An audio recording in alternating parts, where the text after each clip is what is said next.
கண்மூடி கண் திறப்பதற்குள் அடுத்த மாதம் இந்நேரம் வாக்குப்பதிவே முடிந்திருக்கும்.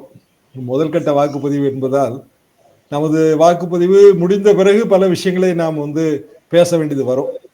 ஆனால் அடிப்படையில் அதிமுகவுக்கு பின்னடைவு என்று எனக்கு தோன்றவில்லை. என்ன காரணம் என்றால், இன்னொன்னு என்னன்னா, பிஜேபியோட ஒரு குற்றச்சாட்டுகள் அடிபடுது.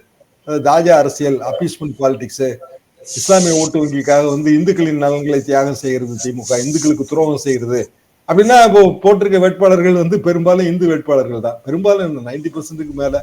அப்போ சிலிண்டர் விலை, அப்புறம் பெட்ரோல் டீசல் விலை குறைப்பு, இதெல்லாம் அகில இந்திய அளவு கூட கிடையாது, அகில உலக அளவுல பல்வேறு நிர்ணயங்கள் செய்ய வேண்டிய ஒரு விஷயம். இருந்தாலும் மாநிலத்துல அது அட்ராக்டிவா இருக்குங்கிறது ஒரு காரணமா இருக்கும்.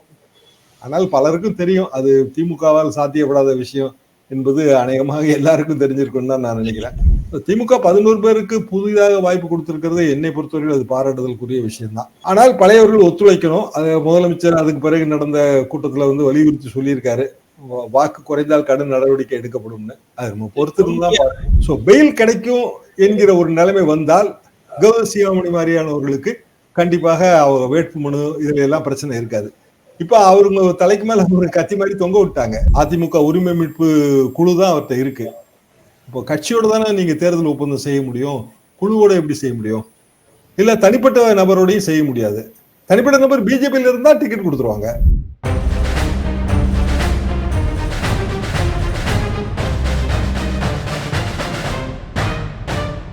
ரெட்ரோலுக்ஸ் நெஞ்சங்களுக்கு வணக்கம். நான் உங்கள் கார்த்திக். இன்றைய பொலிட்டிக்கல் பல்ஸ் நிகழ்ச்சியில் நம்முடைய இணைந்திருப்பவர் மூத்த பத்திரிகையாளர் திரு தராசு ஷியாம் அவர்கள். வணக்கம் சார். வணக்கம் கார்த்திக். தேர்தல் ஆரம்பிச்சிருச்சு. ஏப்ரல் 19ஆம் தேதி நமக்கு வாக்குப்பதிவு அப்படின்றதெல்லாம் சொன்னதுக்கப்புறம் ரொம்ப ஜரூராக வேலைகள் ஆரம்பிச்சிருச்சு. குறிப்பாக கழகங்கள் தங்களுடைய வேலைகளை ஆரம்பிச்சிட்டாங்கன்னு சொல்லலாம். இன்றைய தினம் காலையிலேயே அதிமுக தனது முதல் கட்ட வேட்பாளர் பட்டியலை அறிவிச்சிட்டாங்க. ஒரு 16 பேர் கொண்ட வேட்பாளர் பட்டியலை அறிவிச்சிட்டாங்க. அதைத் தொடர்ந்து திமுகவும் அவங்களுடைய 21 வேட்பாளர் பட்டியலை அறிவிச்சிருக்காங்க. 2 பேருமே செய்தியாளர்களை சந்திச்சிருக்காங்க அப்படின்றது ஒரு சிறப்பு செய்தி. நேரடியாகவே செய்தியாளர்களை சந்திச்சாங்க, அதற்கு பதில்களை தந்தாங்க அப்படின்றது.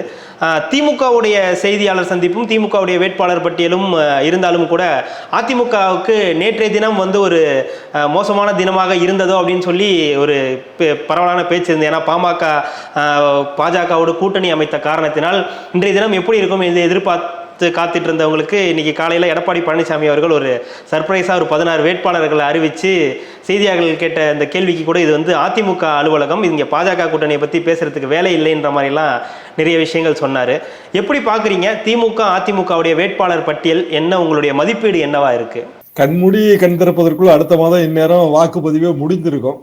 முதல் கட்ட வாக்குப்பதிவு என்பதால் நமது வாக்குப்பதிவு முடிந்த பிறகு பல விஷயங்களை நாம் பேச வேண்டியது வரும். ஆனால் அடிப்படையில் அதிமுகவுக்கு பின்னடைவு என்று எனக்கு தோன்றவில்லை. என்ன காரணம் என்றால், பாமக ஓட்டு வங்கி இருந்தால் ஓரிரு தொகுதிகளிலே வெற்றி வாய்ப்பை தொடலாம். மற்றபடி திமுக கூட்டணி வலிமையான கூட்டணி. ஆனால் அதிமுகவுக்கான ஒரு நெருக்கடி என்னவென்றால், எடப்பாடி பழனிசாமி தலைமைக்கான நெருக்கடி அவரது வாக்கு சதவீதத்தை அவர் கணிசமாக உயர்த்தி காட்ட வேண்டும். 2019 ஒரே ஒரு தொகுதி தானே ஜெயிச்சாங்க, தேனி தொகுதி. இந்த வாட்டி என்ன 2 தொகுதி ஜெயிச்சாலும் அது 100% இம்ப்ரூவ்மெண்ட் தான். ஆனா வாக்கு சதவீதம் கூடணும்.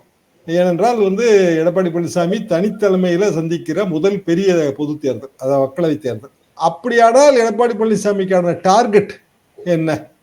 குறைந்தபட்சம் 30%, 25% வேணும். அதுக்கான வாய்ப்பு இருக்கான்னா இப்ப பாமக போன பிறகு இருக்கு. என்ன காரணம் அப்படின்னா, பாமக என்னதான் அவர் தொகுதிகளை கொடுத்தாலும் அதிகமா கான்சன்ட்ரேட் பண்ண போறது வட மாவட்டம் தான். அப்போ சேலத்துல இருந்து ஆரம்பிச்சு தருமபுரி வரைக்கும். இப்ப அதிமுக அங்க எல்லாத்துலயுமே நிற்கும், கொங்கு மண்டலத்திலும் நிற்கும். இப்ப அதிமுகவுக்கு ஒரு பாரம்பரியமான ஆதரவு உள்ள தொகுதிகள் குறைந்தபட்சம் ஒரு 10 தொகுதிகள் இந்த இடத்துல அடங்குது. 10 தொகுதிகள்ல முன்புன்னா பாமகவுக்கு 7-8 தொகுதி விட்டு கொடுக்க வேண்டியது. இந்த தடவை 10 தொகுதியிலையும் அதிமுக நிற்கும். தொகுதிக்கு குறைந்தது 4 லட்சம் வாக்கு குறைந்தது. அப்ப 40 லட்சம் வாக்கு அஷ்யூர்டு மினிமம் கேரண்டி மாதிரி இப்போ கையில கிடைச்சிருது. அது போக ஒரு 20 தொகுதிகளில் அவங்க நிற்பாங்க.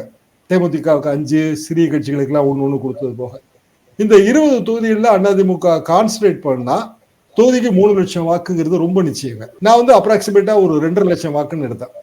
2.5 லட்சம் வாக்கு அப்படின்னாலே அது கிட்டத்தட்ட ஒரு 50 லட்சம் வாக்கு வருது. 20 தொகுதிக்கு 2.5 லட்சம் வீதம். அப்ப அதிமுக ஒரு கோடி வாக்குகளை தொடுவதற்கான வாய்ப்பு இந்த 30 தொகுதிகளில் போட்டியிட்டா கிடைக்கும். இதே பாமகவுக்கு கொடுத்திருந்தா 20 தொகுதிக்கு கீழே போயிருக்கும். தேமுதிகவுக்கே 5 கொடுத்திருக்க வேண்டியது இல்லைங்கிறது தான் என்னோட தனிப்பட்ட கருத்து. இல்ல இப்ப அவங்க போனதுனால தானே 5 தொகுதி அவங்களுக்கு கொடுக்கப்பட்டிருக்கு. அவங்களுக்கு அதிமுகவுக்கு வெற்றியும் கிடைக்க போறது இல்ல, வேற எந்த லாபமும் கிடையாது. ஒரு கட்சி இருக்குங்கிற ஒரு அனுகூலம் தான். அதாவது மெகா கூட்டணின்னு சொல்லிட்டாங்க. அப்புறம் வந்து பெரிய கட்சிகள்ல சிறிய பெரிய கட்சிகள்ல ஒன்னாவது இருக்கணும் அப்படிங்கிற கணக்கு தானே தவிர 5 தொகுதிக்கு நிஜமாவே அவங்க ஒர்த்து இல்லை. அப்போ அதிமுக 30 தொகுதியை கான்சன்ட்ரேட் பண்ணி 1 கோடி ஓட்டு வாங்கினா ஒரு 4 கோடி ஓட்டு பதிவானால் ஒரு 25% மினிமம் கேரண்டி என்கிற லெவல்ல இது தொடங்கும். அப்ப என்ன அட்வான்டேஜ்? ஏன்னா 2வது பெரிய கட்சியா அதிமுக தன்னை காட்டிக்கொள்ள வேண்டிய நிர்பந்தத்துல இருக்கு. தமிழ்நாடு அரசியல்ல திமுக கூட்டணி வலிமையானதாக இருந்தாலும் யார் 2வதுங்கிறது எல்லாரும் அதை கேட்பாங்க. 2026 தேர்தலுக்கான கூட்டணி அதுலதான் அஸ்திவாரம் போடப்படுது. மக்களவைத் தேர்தல் கூட்டணியில திமுகவும் சரி அதிமுகவும் சரி அவங்களுக்கு தனிப்பட்ட முறையில் ஆதாயம் கிடையாது. திமுக வந்து 20 தொகுதியை ஜெயிக்கிறதா வச்சா 30 தொகுதி ஜெயிக்கிறதா வச்சாலும் மத்திய மந்திரி சபையில பங்கெடுக்கலாம். மற்றபடி மத்திய மந்திரி சபை என்பது பாஜக மாற்று அரசு அமைந்தால் பல்வேறு மாநில கட்சிகள் ஒன்றடங்கிய ஒரு அமைப்பா தான் இருக்கும். எல்லா மாநில கட்சியும் அந்த மாநிலத்துக்காக ஏதாவது ஒரு வகையில இழுப்பாங்க. அதுல வந்து திமுக வந்து அந்த இடத்துலதான் அந்த pulls and pressures of coalition சொல்லுவாங்க. கூட்டணியோட ஒரு புல்ஸ் அண்ட் பிரஷர்ஸ். அதிமுக 2 தொகுதியோ 3 தொகுதியோ ஜெயிச்சாலும் மத்தியில பெரிய அளவுக்கான ஒரு பயன் இல்லை. ஆனா 2026 முக்கியம், சட்டமன்ற தேர்தல். 2வது இடத்தை வந்து பிஜேபிக்கு விட்டாங்க அப்படின்னா அது அதிமுகவுக்கே பெரிய ஆபத்து. எனவே ஒரு வகையில இது வந்து சரியானதுதான். பிளெஸிங் இன் டிஸ்கைஸ்ன்னு சொல்லுவாங்க. அதாவது கெடுதல்னு ஒரு நன்மை. அது மாதிரி இது நல்ல விஷயம் தான். என்னை கேட்டா அவங்க 40 தொகுதியிலுமே நின்றுக்கலாங்கிறது தான் என்னோட கருத்து, தனிப்பட்ட கருத்து. பட் கூட்டணி அது ஒரு ஃபோர்ஸ் காட்ட வேண்டிய கட்டாயம் இருக்குமா, மாஸ் காட்ட வேண்டிய அவசியம் சொல்லுவாங்கல்ல, அந்த மாஸ் காட்ட வேண்டிய அவசியம் இருக்கு. மற்றபடி செய்தியாளர் சந்திப்பு அது நடத்தியது நல்ல விஷயம் தான். 2 பெரிய கட்சியுமே செய்தியாளர் சந்திப்பு நடத்தியது நல்ல விஷயம் தான். திமுக வேட்பாளர்களை பொறுத்தவரையில இஸ்லாமிய வேட்பாளர் ஒருவர் கூட இல்லைங்கிறது எனக்கு கொஞ்சம் ஆச்சரியமா தான் இருந்தது. இல்ல அந்த கேள்விதான் நான் கேட்க வந்தேன். 21 வேட்பாளர்கள் வந்து அறிவிக்கப்பட்டிருக்காங்க. சிறுபான்மையினர் ஓட்டு அவங்களுக்கு வந்து கண்டிப்பாக விழும் அப்படின்றது அவங்களுடைய எண்ணமா இருக்கு. அதுதான் நடந்துகிட்டும் இருக்கு. அப்படின்னும் போது இஸ்லாமியர் ஒருவர் கூட இல்லை அப்படின்றது ஒரு பெரிய குற்றச்சாட்டாவே பேசப்படுது இல்லையா?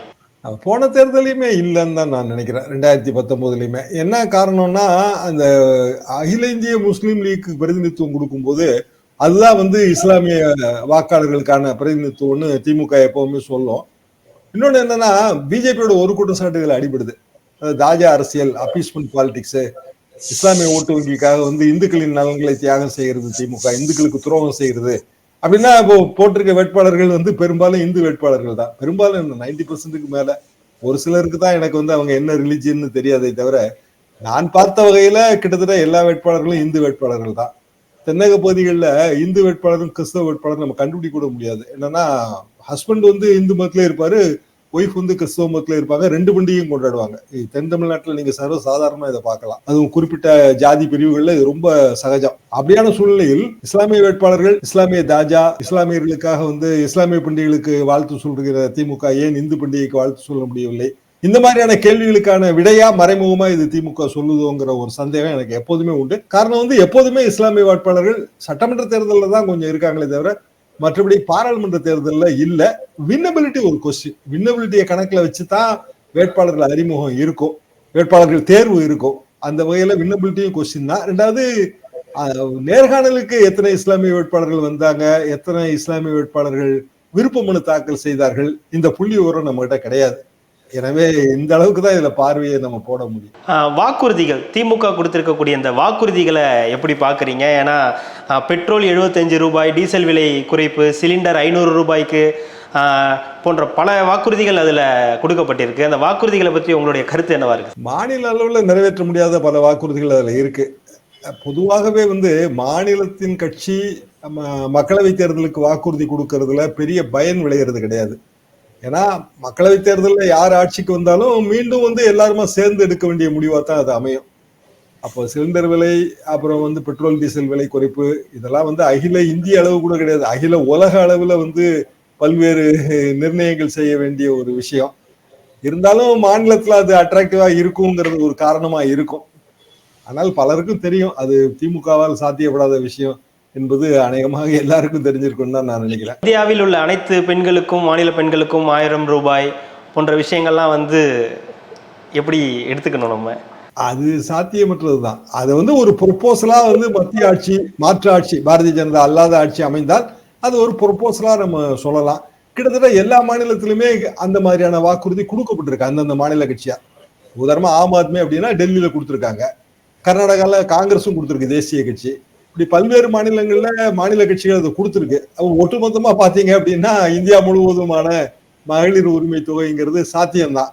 திமுகவா அதை வழங்க போறது இல்ல. திமுக மாநில கட்சி தானே, மாநில எல்லையை தாண்டி அதுக்கு எதுவுமே கிடையாது. அப்படி இருக்கும்போது பிற மாநில கட்சிகளும் அந்த வாக்குறுதியை கொடுத்திருக்கு என்று திமுக அப்படி கருதும் தான் நான் நினைக்கிறேன். மற்றபடி கவர்னர் இம்யூனிட்டி அதெல்லாம் சாத்தியமே கிடையாது. புதிய கல்விக் கொள்கை, கவர்னருக்கான இது கல்விக் கொள்கை கூட சாத்தியம் தான். அது ஏன்னா நம்ம மாநிலத்துல மட்டும் நம்ம சொல்லலாம். கவர்னருக்கான இம்யூனிட்டினா குடியரசுத் தலைவருக்கு இம்யூனிட்டி இருக்கு, அது கான்ஸ்டிடியூஷன் மேட்டர்.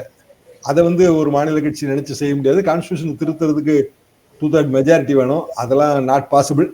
எப்படி பார்க்கலாம் அப்படின்னா, எதிர்காலத்துல பாரதிய ஜனதா அல்லாத மாற்று அரசு அமைந்தால் இந்த பாதையில நாங்கள் கொண்டு செலுத்துவோம் அப்படிங்கிற ஒரு மாற்று பாதையா பார்க்கலாமே தவிர, மாநில தேர்தல் அறிக்கை, மாநில கட்சியோட தேர்தல் அறிக்கைங்கிறது ஒரு பெரிய விஷயம் எனக்கு தெரியல.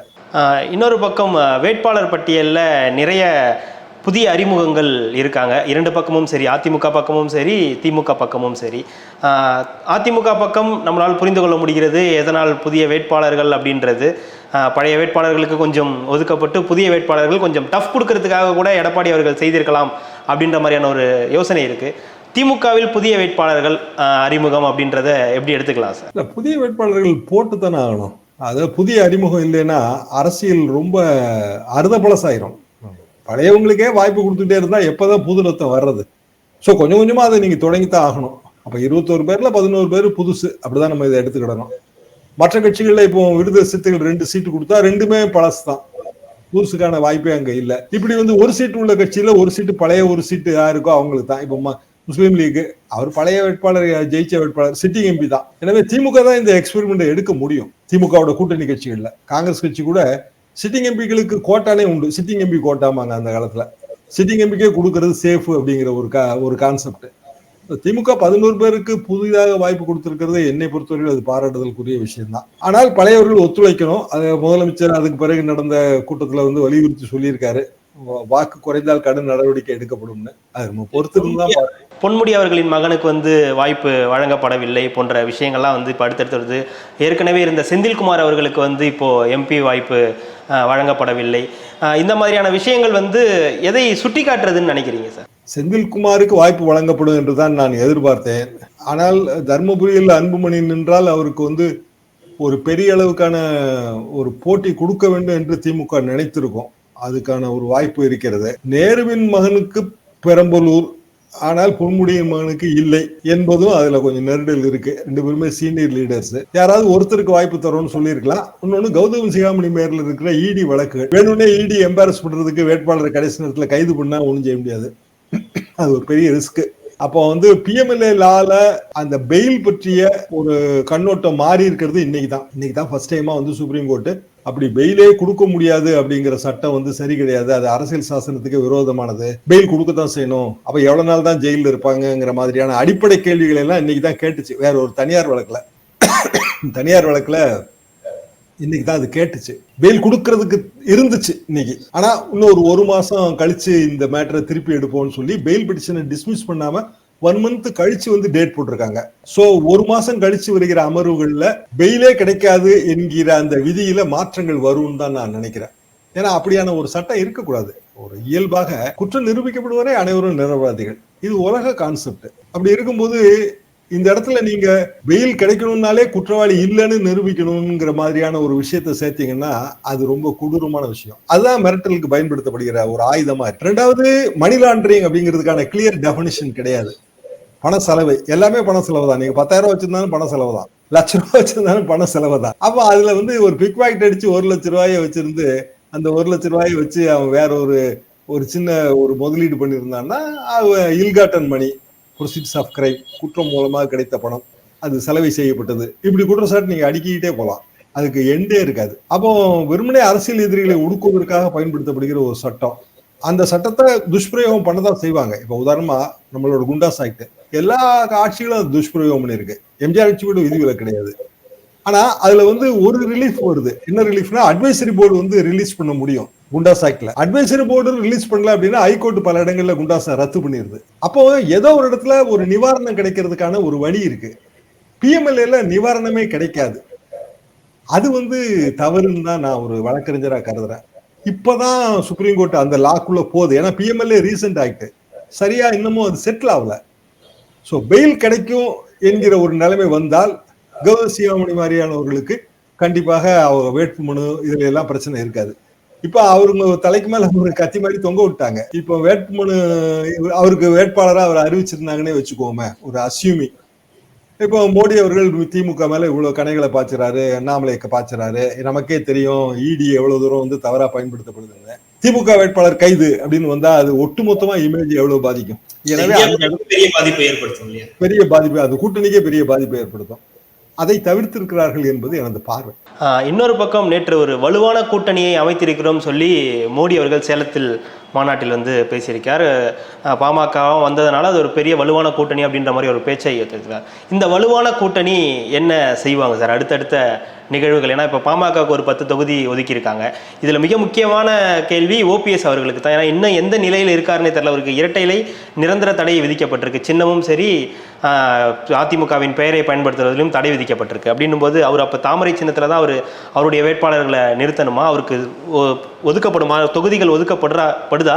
ஓபிஎஸ்ஐ பொறுத்தவரையில் அவர் அதிமுக பெயரை பயன்படுத்த முடியாது. தடை வந்து அப்சல்யூட், ஸ்டே அப்சல்யூட். இப்ப அவர் ஒரு பெட்டிஷன் போட்டிருக்காரு, அதிமுக ஓபிஎஸ் என்கிற பெயரை பயன்படுத்த எனக்கு உரிமை வேணும்னு தேர்தல் ஆணையத்துல பெட்டிஷன் போட்டிருக்காரு. ஆட்டோமேட்டிக்கா தேர்தல் ஆணையம் ஹைகோர்ட்டுக்கு கீழமை அமைப்பு, அப்போ ஹைகோர்ட்டோட இந்த ஆர்டரை சுட்டி காட்டுவாங்க. அப்போ ஆட்டோமேட்டிக்கா அது நடக்காது. சோ ரிட்டைல கிடைக்கிறதுக்கெல்லாம் வழி கிடையாது. தனி சின்னம் பெறுவதாக இருந்தால் ஏற்கனவே பழைய தீர்ப்புகளிலே பார்ட்டி ரிஜிஸ்டரா இருந்தா தான் தனி சின்னம்னு பலமுறை தேர்தல் ஆணையம் சொல்லியிருக்கு.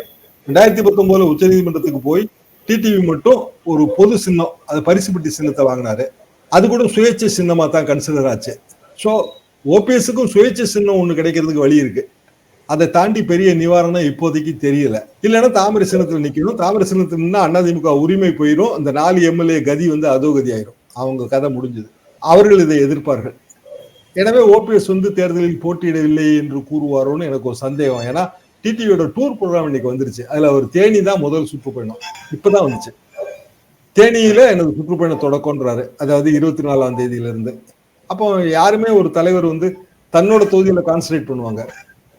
தேனியில சுற்றுப்பயணம் தொடக்கம்னு டிடிவி அறிவிச்சிருக்கிறாரு. அப்போ தேனி அவருக்கு ஒதுக்கப்படுமோங்கிற ஒரு ஐயம் எனக்கு வந்தது. ஏனென்றால் ஒரு தலைவருங்கிறவரு, அதுவும் அவங்க வந்து எல்லா தொகுதியிலும் போட்டி போட போறது இல்ல, ஓரிரு தொகுதியில தான் போட்டி போட போறாங்க. தன்னோட தொகுதியில கான்சன்ட்ரேட் பண்ணுவாங்க. இப்போ டிடிவி பொறுத்தவரையில தேனியில அவருக்கு ஒரு வெற்றி வாய்ப்பு இருக்கு, சிவகங்கையில வெற்றி வாய்ப்பு இருக்கு. அப்ப அதை கான்சன்ட்ரேட் பண்ணி அவர் போறாரு. அப்படின்னா ஓபிஎஸ்க்கு அங்கேயுமே இடம் இல்லாம போயிடும். அப்போ ஓபிஎஸ்க்கான வழி தாமரை சின்னத்தில் போட்டியிடுவது அல்லது இந்த தேர்தலில் வந்து வழக்குகள்லாம் இருப்பதனால தேர்தலில் போட்டியிடுவதை தவிர்க்கிறோம்னு சொல்றது. ஏன்னா ஓபிஎஸ் இருக்கிறது ஒரு குரூப் தான். அதிமுக உரிமை மீட்பு குழு தான் அவர்கிட்ட இருக்கு. இப்போ கட்சியோட தானே நீங்க தேர்தல் ஒப்பந்தம் செய்ய முடியும், குழுவோட எப்படி செய்ய முடியும்? இல்ல தனிப்பட்ட நபரோடையும் செய்ய முடியாது. தனிப்பட்ட நபர் பிஜேபியில இருந்தா டிக்கெட் கொடுத்துருவாங்க. பட் தேர்தல் ஒப்பந்தம் அது எப்படி போட முடியும்? அது ரொம்ப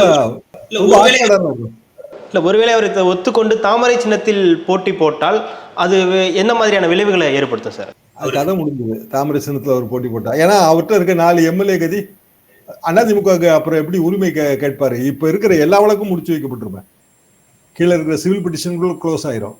தாமரை சின்னத்துலன்னா பிஜேபியில சேர்ந்ததா தான் அர்த்தம். அப்படியான முடிவு அவர் எடுப்பாராங்கிறதுல எனக்கு சந்தேகம் இருக்கு. தேர்தல் போட்டியிடுவதை தவிர்ப்பாருங்கிறது தான் என் கருத்து. என்னன்னா ஓரிரு தொகுதிகள் தான் மிஞ்சி போனா வெற்றி தோல்விங்கிறதெல்லாம் உறுதியா எதுவும் சொல்ல முடியாது. இது சட்டமன்ற தேர்தல் இல்லை, அது எடப்பாடி பழனிசாமி அவர்களுக்கு வைக்கிற எல்லா வாதமும் இவருக்கும் பொருந்தும். அப்படிதான் நான் இதை பார்க்கிறேன். ஆனால் பிரதமர் வலுவான கூட்டணின்னு சொல்றாரு. அவர் கூட்டணியில் இருக்கிற ஜி.கே. வாசன் இப்ப என்ன சொல்லியிருக்காரு அப்படின்னா, பிஜேபி கூட்டணி டூ கிரௌடட்னு சொல்லியிருக்காரு. ரொம்ப கூட்டம் நிறைந்த ஒரு கூட்டமா இருக்கு, ஏகப்பட்ட பேர் இருக்காங்க, எங்களால வந்து இன்னும் தொகுதி பங்கீடை இறுதி செய்ய முடியலன்னு அவர் சொல்லியிருக்காரு. அப்போ அதிகமான ஜன நெரிசலா இல்ல வலுவான கூட்டணியா? தேர்தல் முடிவுகள் தான் அதுக்கு வழி சொல்லும். இல்லை, வலுவான கூட்டணி என்று தான் பாரத பிரதமர் வந்து சொல்லியிருந்தார்.